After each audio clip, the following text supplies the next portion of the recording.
Students, आज हम पढ़ेंगे ईदगाह कहानी की समीक्षा। ईदगाह कहानी मुंशी प्रेमचंद की एक प्रसिद्ध कहानी है। बाल मनोविज्ञान पर आधारित यह कहानी साहित्य समीक्षाओं और सामान्य पाठकों द्वारा समान रूप से सराही गई है।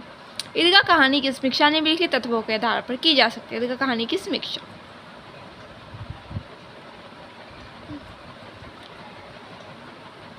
ईदगाह कहानी की समीक्षा के तत्व: कथानक या कथा वस्तु, पात्र या चरित्र चित्रण, देश काल व वातावरण, संवाद व घटोत्कचन, भाषा शैली, उद्देश्य। इन 6 तत्वों के आधार पर ईदगाह कहानी की समीक्षा इस प्रकार की जा सकती है। कथानक या कथा वस्तु। सबसे पहला तत्व इसका ये है, ईदगाह कहानी का कथानक संक्षिप्त है।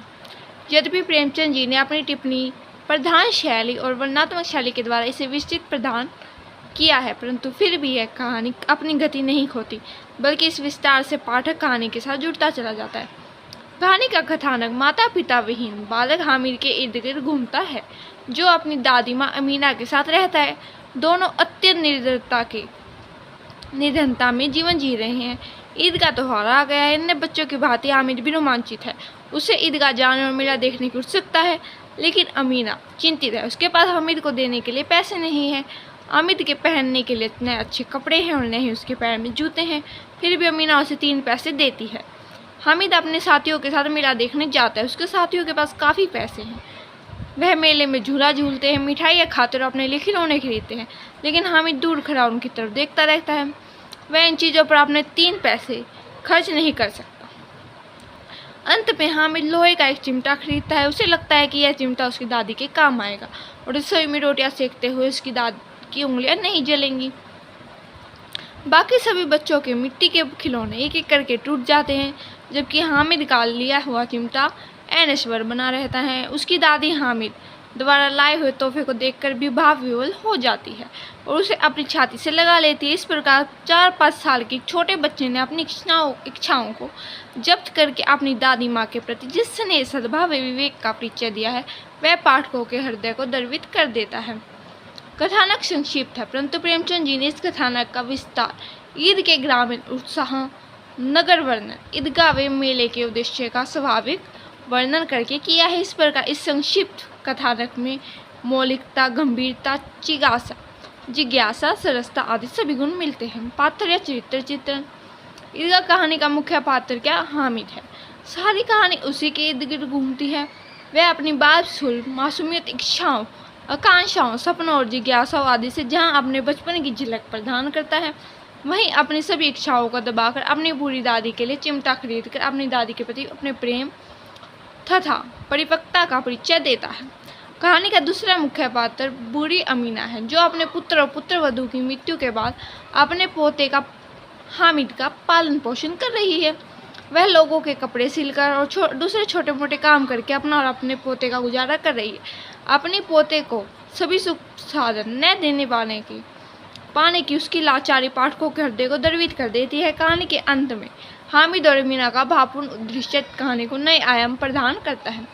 इसके अतिरिक्त कहानी में महमूद, मोहसिन, सम्मी, नूरे आदि पात्र भी हैं, जो कि हामिद के दोस्त थे। यद्यपि यह पात्र गौण पात्र है, परंतु फिर भी कहानी को अपने चरम उत्कर्ष तक पहुँचाने में इनकी महत्वपूर्ण भूमिका है। देश काल व वातावरण। देश काल और वातावरण का संबंध कहानी के स्थान, समय, परिवेश से होता है। देश काल एवं वातावरण की दृष्टि से ईदगाह एक उत्कृष्ट कहानी कही जा सकती है। कहानी पूरी तरह कल्पित होने पर भी अपने समय के सजीव वातावरण की सृष्टि करती है। कहानी में प्रेमचंद जी ने पिछली सदी के प्रारंभिक समय व ग्रामीण और शहरी दोनों परिवेश का चित्रण किया है। ईद के त्यौहार का वर्णन, रोजे, ईदगाह के दृश्य व मेले की रौनक का सजीव वर्णन करके प्रेमचंद जी ने कहानी को वातावरण व देश काल की दृष्टि से सफल बनाया है। संवाद व घटोत्कचन।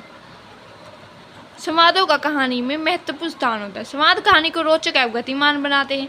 संवाद कहानी को नाटकीय बनाते हैं। यद्यपि संवादों के बिना भी वर्णनात्मक शैली में कहानी कही जा सकती है, परंतु उसमें रोचकता, स्वाभाविकता और नाटकीयता का अभाव होता है। ईदगाह कहानी में संवाद व कथोपकथन कथानक के अनुसार रचे गए हैं। ईदगाह जाते समय बच्चों के संवाद कहीं कहीं किसी बुद्धिजीव के समान लगते हैं, लेकिन अधिकांश बच्चों की आयु व मनोदशा के अनुरूप है। संवाद प्राय संक्षिप्त हैं और पात्रों के चरित्रों को उजागर करते हैं। इन संवादों के माध्यम से तत्कालीन समाज की बुराइयों को भी दर्शाया गया है। इस दृष्टि से पुलिस लाइन का प्रसंग अत्यंत उल्लेखनीय है। संवादों की भाषा सरल एवं भावनुकूल है। अत्यंत निष्कर्ष रूप में कहा जा सकता है कि ईदगाह कहानी में सफल समायोजना का निवारण हुआ है। अगला तत्व है भाषावी भाषा शैली। प्रेमचंद की अधिकांश कहानियों की भाषा सरलता के गुणों से परिपूर्ण होती है। उनकी भाषा शैली में स्वाभाविकता एवं व्यवहारिकता बराबर बनी रहती है। इस दृष्टि से प्रस्तुत कहानी में कोई अपवाद नहीं है। ईदगाह कहानी की भाषा में तत्सम, तद्भव, उर्दू, फारसी व अंग्रेजी के शब्दों का प्रयोग किया गया है, क्योंकि कहानी ईद के त्यौहार और एक मुस्लिम समुदाय की कहानी है।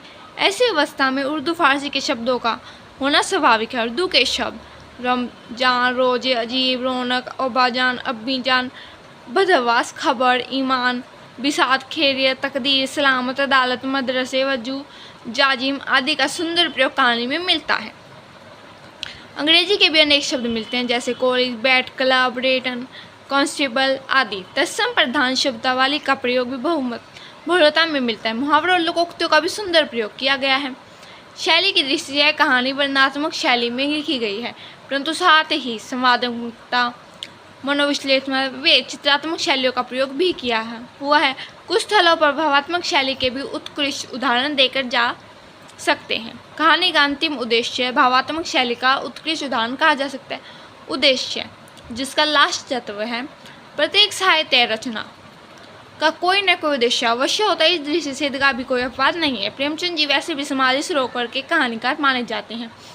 उनकी कोई भी साहित्यिक रचना निरुद्देश्य नहीं हो सकती। इस कहानी का मुख्य उद्देश्य इस तथ्य है कि व्यक्ति है गरीबी, लाचारी और बेबसी में बच्चे छोटी उम्र में ही परिपक्व हो जाते हैं। हामिद द्वारा अपनी इच्छाओं को जब्त करके अपनी बूढ़ी दादी माँ के लिए चिमटा खरीदना इसी तथ्य को प्रमाणित करता है।